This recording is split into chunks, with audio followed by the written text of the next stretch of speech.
Bonjour à tous et bienvenue dans Politique Matin. Nous sommes ensemble pendant 1 heure pour vous informer sur toute l'actualité politique et parlementaire. Et pour nous accompagner ce matin, Sylvain Maillard, bonjour. Bonjour. Vous êtes député La République En Marche de Paris. Vous êtes président du groupe d'études sur l'antisémitisme ici à l'Assemblée nationale. Alors avec vous, nous allons parler de cette marche blanche qui a eu lieu hier, qui a réuni des milliers de personnes dans les rues de Paris. Vous nous direz s'il y a un sursaut de la part du gouvernement, qui a d'ailleurs présenté un plan de lutte il y a quelques jours. Nous reviendrons également sur l'appel du CRIF et la venue de Marine Le Pen et de Jean-Luc Mélenchon. Dans quelques instants, c'est aussi Elsa Mandingava qui nous rejoindra pour la revue de presse. Elle a lu les quotidiens pour nous et à la une de la presse régionale, regardons du côté des nouvelles d'Alsace, dernières nouvelles d'Alsace, l'esprit de résistance, hommage à Arnaud Beltrame. Sa mémoire vivra, nous dit Ouest France, et puis ne jamais l'oublier, ce héros français pour la Voix du Nord. À 9h, Véronique Descac, secrétaire générale adjointe de la CFDT, sera avec nous sur ce plateau. Pourquoi n'a-t-elle pas participé à la mobilisation du 22 mars? Ne défend-elle pas les fonctionnaires contre le gouvernement? La CFDT cheminot appelle à la grève à partir du 3 avril. La base s'est-elle désolidarisée? Nous allons entre autres lui poser toutes ces questions. Et puis si vous aussi, vous souhaitez l'interroger ou tout simplement participer à cette émission, rendez-vous sur Twitter et avec le hashtag qui s'affiche en bas de l'écran, Paul Matt. Mais tout de suite, ce que nous avons retenu dans l'actualité de ce jeudi 29 mars.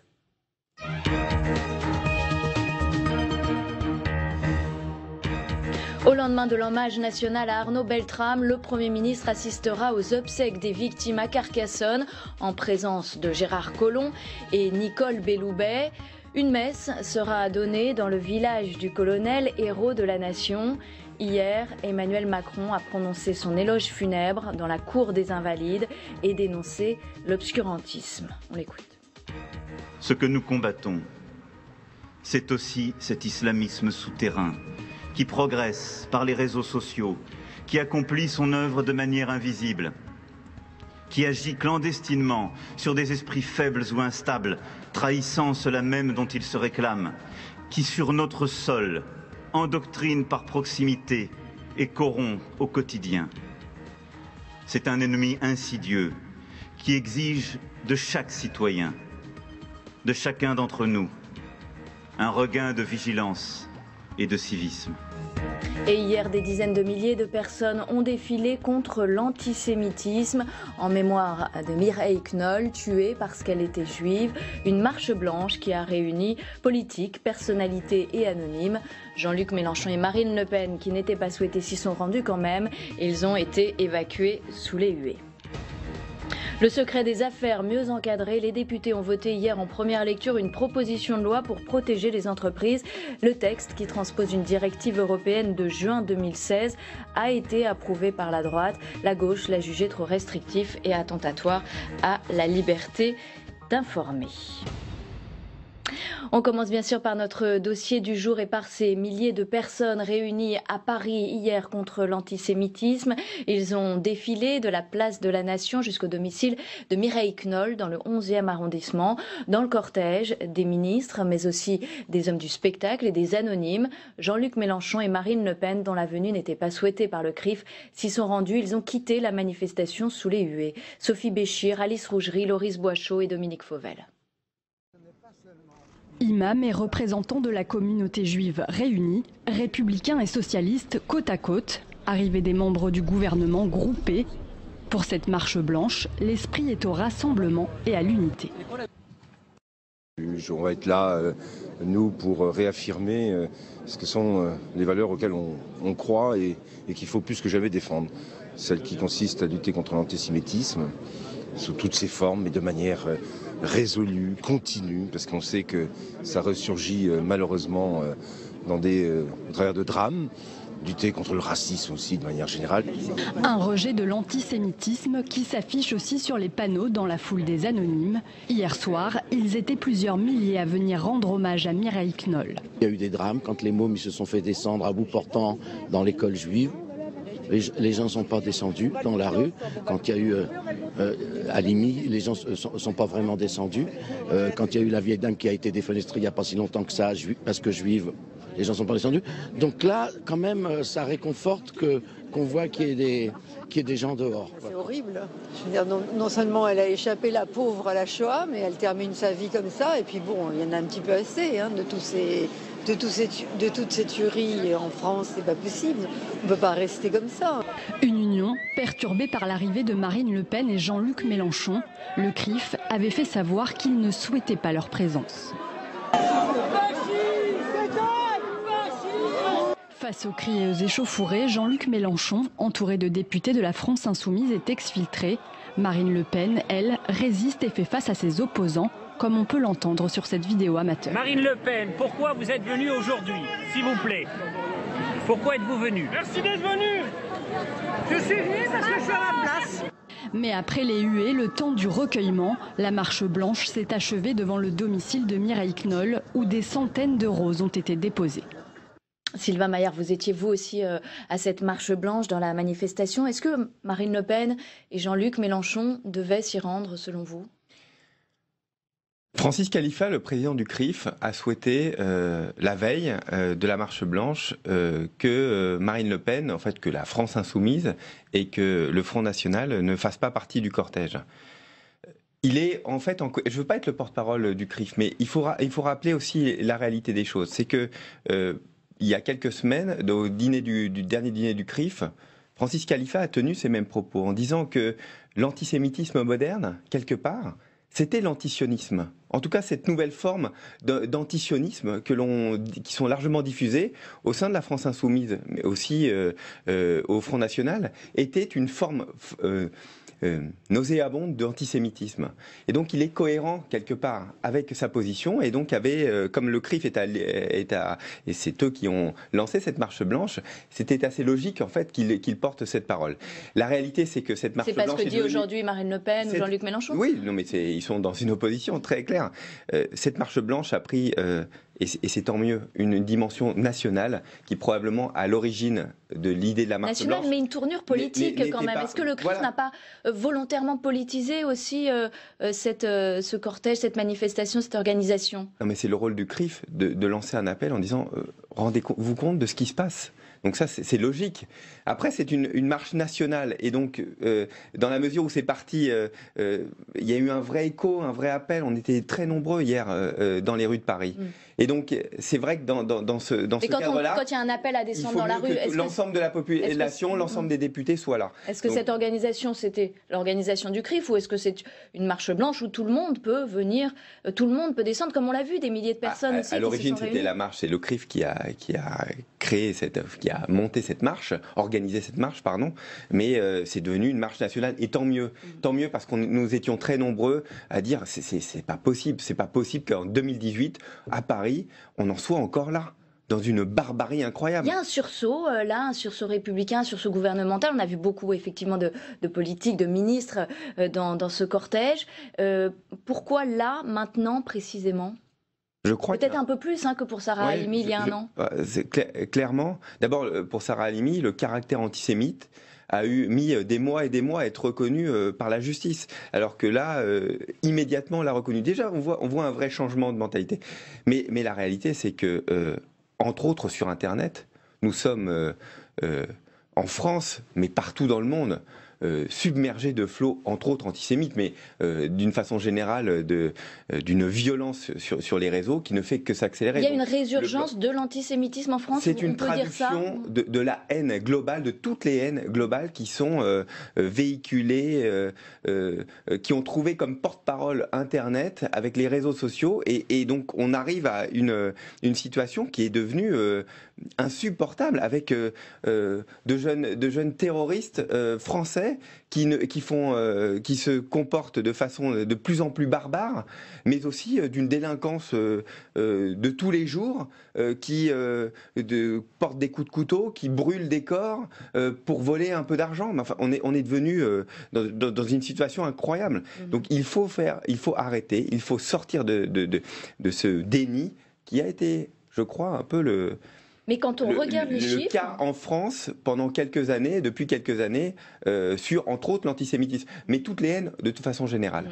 Quand on regarde pourtant les chiffres, il y a moins d'actes antisémites que par le passé. Comment vous expliquez un peu cette dichotomie, finalement? C'est vrai que c'est assez paradoxal. Des actes plus violents, nous disent les études. La réalité, c'est que beaucoup ne portent plus plainte en disant ça ne sert à rien. Et puis finalement, dans la rue, quand on vous insulte, sale juif, sale pédé, finalement vous passez, vous baissez la tête et vous continuez. Et donc on a moins de signalements. Moins de signalements. Et puis cette haine qui est sur les réseaux sociaux, que l'on voit moins, en tout cas dans la rue, évidemment, par nature, mais qui est de plus en plus violente, qui est de plus en plus permanente, parce que cette haine, elle rentre chez vous. Elle ne vous quitte pas puisqu'on est connecté 24 heures sur 24. Et donc ça, elle est de plus en plus forte. Et là-dessus, on se retrouve relativement démunis. Alors on va en parler parce qu'il y a un plan de prévention, un plan de lutte qui a été... mais juste avant, je voudrais vous entendre sur les propos de Laurent Wauquiez qui dit qu'il y a un nouvel antisémitisme qui est né finalement de l'intégrisme islamiste. Est-ce que pour vous c'est le cas? Est-ce que vous voyez cet antisémitisme muter, si l'on peut dire? Pour moi, l'antisémitisme moderne... En tout cas, une forme moderne d'antisémitisme. L'antisémitisme a toujours existé. Il faut toujours le combattre, mais il a toujours existé. Il y a toujours un antisémitisme pratiquement même de bon temps. Mais le nouvel antisémitisme, c'est l'antisionisme. C'est une forme moderne d'être contre Israël, d'être contre la construction même, l'existence même d'Israël. C'est une forme moderne d'antisémitisme. Et cette forme moderne d'antisémitisme, d'ailleurs parfois que l'on retrouve dans des propos de la France insoumise, très clairement, et on a entendu dans cet hémicycle, c'est une forme d'antisémitisme. Et celle se développe largement, et entre autres dans nos banlieues. Mais pas l'intégrisme islamiste versus antisémitisme. En tout cas, la racine de cet intégrisme, je ne sais pas comment le définit Laurent Wauquiez, la réalité c'est l'antisionisme. Est-ce que cet acte-là, il en appelle d'autres? Est-ce que du coup, ça réactive des peurs, des craintes de la part du gouvernement? Vous, au groupe d'études contre l'antisémitisme à l'Assemblée, est-ce que vous essayez de prévenir ce genre de nouvel acte ou pas? Nous, notre travail il va être très simple. J'ai réuni notre groupe pour la première fois. C'est pas un nouveau groupe, mais sous cette nouvelle forme, dans cette nouvelle législature, dire qu'on doit être un groupe pragmatique, c'est-à-dire d'aller au-devant des solutions concrètes pour qu'on puisse avancer. Parce qu'il y a plein de domaines dans lesquels nous pouvons avancer. On doit être les précurseurs de l'action publique pour pouvoir pointer, en tout cas, des solutions ou des problèmes ou des solutions sur lesquels on doit avancer. Les réseaux sociaux, très clairement, mais aussi, d'ailleurs, à l'heure actuelle, dans l'hémicycle, ce matin, nous discutons des écoles hors contrat. On s'aperçoit qu'il y a énormément d'écoles hors contrat, c'est-à-dire en dehors de la scolarité classique, en tout cas, je ne sais pas si nos téléspectateurs connaissent bien les différences, mais des écoles qui sont en dehors de l'éducation nationale. Organisées à la maison, par petits groupes. Qui se développent partout en France, sur lesquels on a relativement peu de contrôle ou pas assez de contrôle. Et donc il faut où la religion a une emprise.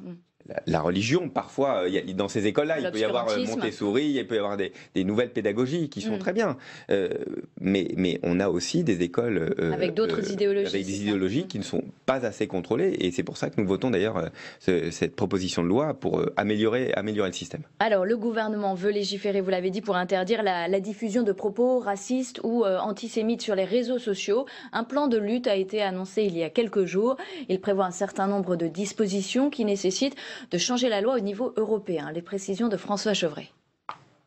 Priorité d'Édouard Philippe, le renforcement des contrôles et sanctions de propos racistes et antisémites sur Internet. Le Premier ministre veut contraindre les réseaux sociaux à supprimer tous les contenus haineux dans les 24 heures après diffusion. Une contrainte qui devra passer par la création d'un nouveau cadre juridique européen. Ce projet devra permettre de construire le cadre juridique d'une responsabilité des plateformes. Aujourd'hui, le directeur d'un journal est pénalement responsable des commentaires haineux qui sont postés sur son site internet. En revanche, si vous dirigez un réseau social, tout est possible. On ne peut pas en rester là. On ne peut pas continuer de vivre avec un cadre juridique européen qui date des années 2000. En attendant, la loi française doit être modifiée pour renforcer les obligations de détection, de signalement et de suppression de contenus illicites sur le net, Édouard Philippe veut également faciliter le dépôt de plainte des victimes en créant un système de pré-plainte en ligne spécifiquement pour des infractions racistes ou antisémites. On le sait, les victimes d'actes ou d'injures racistes n'osent pas porter plainte. Parce que c'est compliqué, parce que ça prend du temps, parce qu'on a parfois le sentiment de vivre une deuxième fois l'insulte, l'injure ou l'agression que l'on a subie. Alors, mesdames et messieurs, nous avons besoin que les victimes portent plainte.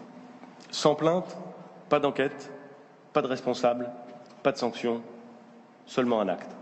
Parmi les autres mesures, un renforcement de la prévention en milieu scolaire et une vigilance accrue dans le monde du sport. Et Sylvain Maillard, est-ce que les plateformes, les réseaux sociaux sont prêts à prendre leurs responsabilités pour interdire dans les 24 heures, puisque c'est ce que souhaite en tout cas le gouvernement? Alors quand on discute avec les plateformes, elles sont très réticentes à ça, en disant on n'a pas les moyens techniques, on n'a pas les moyens humains pour contrôler ce qui est dit sur les plateformes. Mais la réalité, c'est que, d'ailleurs l'a très bien expliqué le Premier ministre, c'est qu'il y a en France un statut d'éditeur, donc là, qui est pénalement responsable, et un statut d'hébergeur où on peut faire finalement ce qu'on veut. Ça, on ne peut pas continuer dans ce système. Donc il faudra, au niveau européen, ce serait le plus efficace, trouver un accord avec l'ensemble de nos partenaires. Mais si ce n'est pas le cas, il faudra créer un statut entre hébergeur et éditeur qui oblige les grands acteurs d'Internet à être responsables. Sans qu'on puisse évoquer la liberté d'expression. Exactement, qui soient responsables de ce qui est écrit sur les réseaux sociaux. Parce que la liberté d'expression, on la garde, la liberté d'expression. C'est pas la liberté d'insulte. Il y a une loi, il y a des lois en France, et elles doivent être respectées, y compris sur Internet. Pour le moment, ce n'est pas le cas. À quelle échéance ça pourrait voir le jour en Europe? Déjà, c'est compliqué, il faut se mettre d'accord. Il faut aller vite. Le gouvernement a pris vraiment cette question à bras-le-corps. Nous espérons une solution fin 2018, courant 2019. Mais l'idée, c'est d'aller dans l'année qui vient, d'avoir en tout cas réglé ce problème. On espère en Europe, en tout cas en France. Et comment on peut mieux détecter, mieux prévenir en fait ces propos haineux, ces propos racistes? Est-ce qu'il y a moyen de les identifier plus rapidement? Bien sûr. Il y a des systèmes techniques d'alerte, qui sont très simples d'alerte, comme les ont les éditeurs d'ailleurs sur leur forum de modération. Donc il y a des mots-clés, il faut juste avoir la volonté et puis aussi avoir la réaction rapide de pouvoir annuler un message, parce que très longtemps il reste. On peut réussir à faire enlever tel ou tel message, mais concrètement, ça peut prendre des jours, voire des semaines, avec une démarche trop compliquée. Il faut que les hébergeurs soient responsables parce que leur business, parce que c'est un business, ne peut pas être construit contre les lois de la République française. Il y aura des pré-plaintes qui existeront pour donc porter plainte contre des propos racistes, antisémites. Est-ce que vous pensez que ça va améliorer les choses? Vous nous disiez tout à l'heure qu'en fait les gens ne portaient plus plainte finalement, qu'ils ne signalaient plus ces propos-là. Est-ce que vous pensez que ça peut du coup mobiliser davantage la population? Si ceux qui sont victimes voient qu'il se passe quelque chose, je crois que ça va les mobiliser pour porter plainte. Et qu'on va rentrer dans un cercle vertueux qui va calmer en fait l'emballement de déchaînement, particulièrement sur Internet. Et puis nous, dans le groupe d'études, nous sommes en train de réfléchir à l'expérimentation aussi, comme on l'a en Angleterre par exemple. C'est-à-dire qu'on inverse la charge de la preuve et dire que quand on est victime d'une plainte, d'une attaque antisémite ou de n'importe quelle haine d'ailleurs, que l'on puisse caractériser nous-mêmes la plainte. Et c'était au procureur, c'était à la justice de démontrer l'inverse. Et donc de renverser la charge de la preuve. Ça, ce serait une vraie avancée. Mais nous sommes en train de travailler dessus. Et juridiquement aussi. Et juridiquement, c'est plus compliqué, mais je crois que c'est un vrai chemin d'avancée. Sylvain Maillard, merci. Vous restez avec nous. On poursuit l'actualité avec l'hommage rendu hier au colonel Arnaud Beltrame. Le président a prononcé l'éloge funèbre et salué un héros de la nation. Il l'a décoré de l'ordre de la Légion d'honneur. Béatrice Finzin. Dans la cour d'honneur des Invalides, la Marseillaise retentit pour celui qui a donné sa vie à son pays. La classe politique française s'est déplacée, tous bords confondus. L'heure est à l'union nationale. Et c'est au tour d'Emmanuel Macron de faire son entrée. Accueilli par le Premier ministre, comme le veut le protocole, le président de la République vient saluer la famille du défunt avant de prononcer l'éloge funèbre d'Arnaud Beltrame. Accepter de mourir pour que vivent des innocents, tel est le cœur de l'engagement du soldat.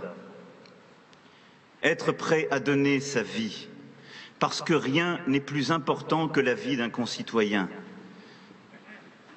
Tel est le ressort intime de cette transcendance qui le portait. Là était cette grandeur qui a sidéré la France. Le chef des armées a également rendu hommage aux frères d'armes du gendarme avant l'ultime adieu. Au moment du dernier adieu, je vous apporte la reconnaissance, l'admiration et l'affection de la nation tout entière. Je vous fais commandeur de la Légion d'honneur. Le chef de l'État s'est ensuite rendu au centre de la cour, face au cercueil, la cravate de commandeur entre les mains. Il a érigé le gendarme au rang de grand homme. L'Assemblée protège le secret des affaires. Il sera mieux encadré grâce au vote d'une proposition de loi. Elle transpose une directive européenne de 2016. La droite a voté pour, la gauche s'y est opposée, la jugeant trop restrictive. Les précisions de Félix Suel. C'était hier en fin d'après-midi. Pour 46 contre 20, la proposition de loi est adoptée. L'histoire commence pourtant en 2016, lorsque le Parlement européen vote une directive sur le secret des affaires. 2 ans plus tard, l'Assemblée examine le texte de transposition. Il crée un arsenal législatif pour les entreprises au cas où des informations secrètes seraient divulguées. Il s'agit de protéger nos entreprises, leur savoir-faire, leurs innovations, de protéger leur cerveau. Le cerveau des entreprises face à l'espionnage économique, au pillage industriel ou à la concurrence déloyale. Mais les 3 groupes de gauche de l'Assemblée se sont inquiétés des possibles conséquences pour les journalistes ou les lanceurs d'alerte. On a rappelé que sans les lanceurs d'alerte, il n'y aurait pas eu d'affaire du Mediator, il n'y aurait pas eu d'affaire du biphénol, il n'y aurait pas eu les listes HSBC. Faux procès pour la majorité. Cette proposition de loi n'est pas une menace pour la liberté d'expression. Et dire le contraire aujourd'hui est faux. C'est un raccourci qui est né des inquiétudes qui ont émané effectivement de certains journalistes et de certaines associations, mais pas tous. Seul consensus dans l'Assemblée, les sanctions en cas de procédure abusive contre les journalistes ou les lanceurs d'alerte. L'amende pourra alors aller jusqu'à 20% du montant de la demande des dommages et intérêts. Et on passe à présent à la revue de presse, Union nationale à la une des quotidiens.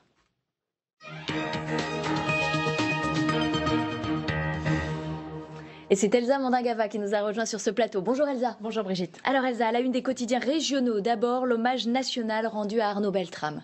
Oui, ils sont très nombreux. Ce matin, vos quotidiens régionaux a consacré leur une à la cérémonie d'hier.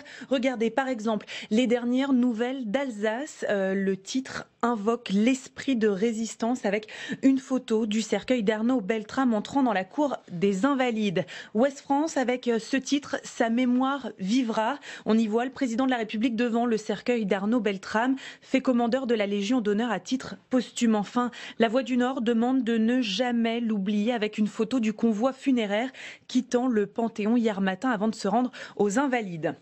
Vos éditos à présent, dans les DNA, Dominique Young parle d'un homme d'honneur. L'éditorialiste du quotidien alsacien revient sur le geste du gendarme. Ce qui a été fait à Trèbes est hors norme. Une telle abnégation nous subjugue et nous emplit de fierté, bien que nous n'y soyons pour rien. Il poursuit en dressant le portrait d'Arnaud Beltrame. Il était généreux, désintéressé, dévoué à la chose publique. Prise une à une, ses qualités sont rares. Réunies en un seul homme, elles sont exceptionnelles. Voilà pour l'hommage rendu aux gendarmes. Dans Ouest France, François-Xavier Lefranc raconte cette matinée du mercredi 28 mars. Alors oui, dans ce genre d'événement, la politique s'invite, il y a les débats, les polémiques, mais l'éditorialiste veut croire que nous avons vécu l'un des rares moments où beaucoup de Français de toutes origines, de toutes confessions, de toutes opinions sentent ce souffle qui fonde le sentiment d'appartenance à une communauté nationale et au final condamne à l'échec l'action des terroristes. Enfin, dans La Voix du Nord, Jean-Michel Bretonny analyse le discours du président Macron. Si le chef de l'État a choisi d'exalter une certaine France dans le cadre d'un roman national assumé, c'est pour mieux l'opposer opposé à son ennemi actuel. Cette hydre islamiste est pour mobiliser les Français, écrit-il dans le Quotidien du Nord. Jean-Michel Bretonnier qui semble avoir décelé chez le chef de l'État un changement de position. Le président qui prêchait encore tout récemment pour une laïcité ouverte semble avoir laissé la place à un président décidé au combat pour la laïcité.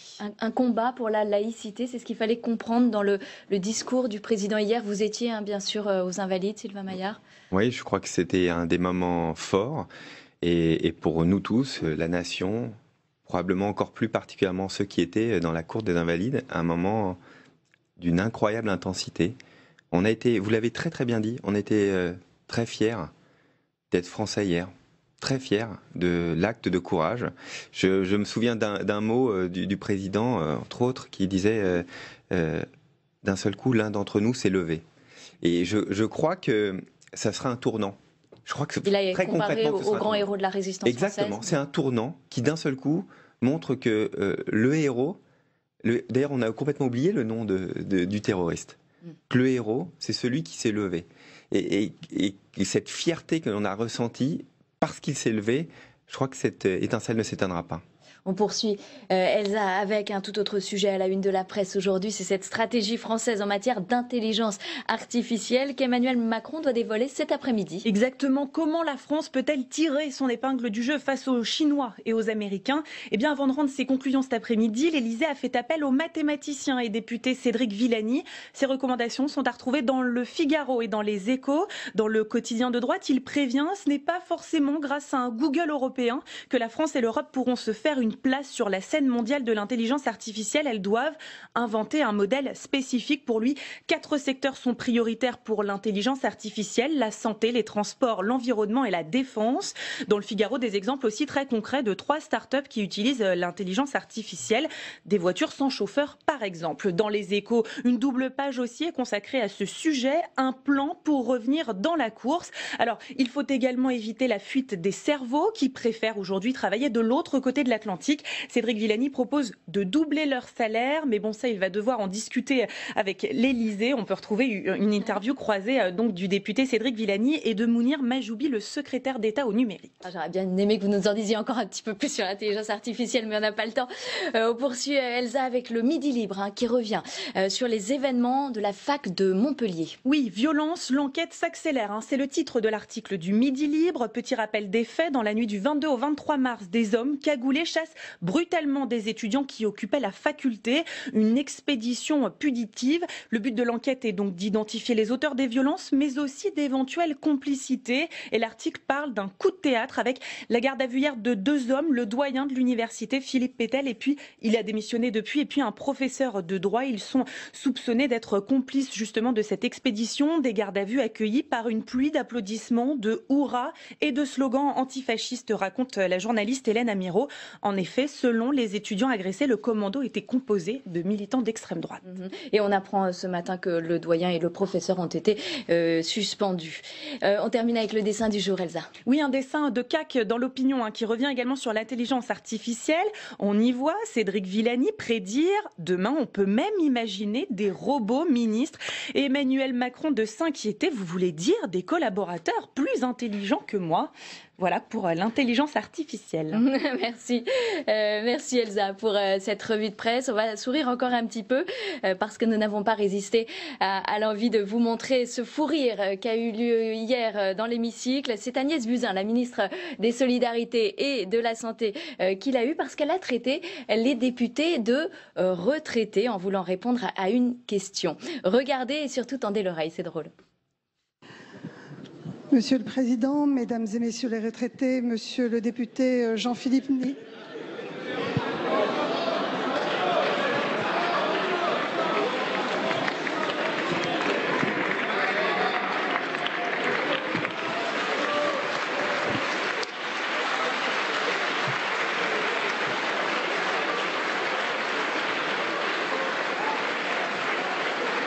Allez-y, Madame la Ministre, devant une assemblée de députés. Et à la composition sociologique très diversifiée. Je crois que je vais gagner le record, Monsieur le Président. Vous ne vous sentez pas particulièrement retraité, Sylvain Maillard? Non, c'était un vrai fou rire. Et puis, elle a eu du mal à comprendre, en fait, pourquoi tout le monde rigolait. Elle n'avait pas entendu ce qu'elle avait dit. Voilà, mais en fait, elle répondait sur une question sur les retraites.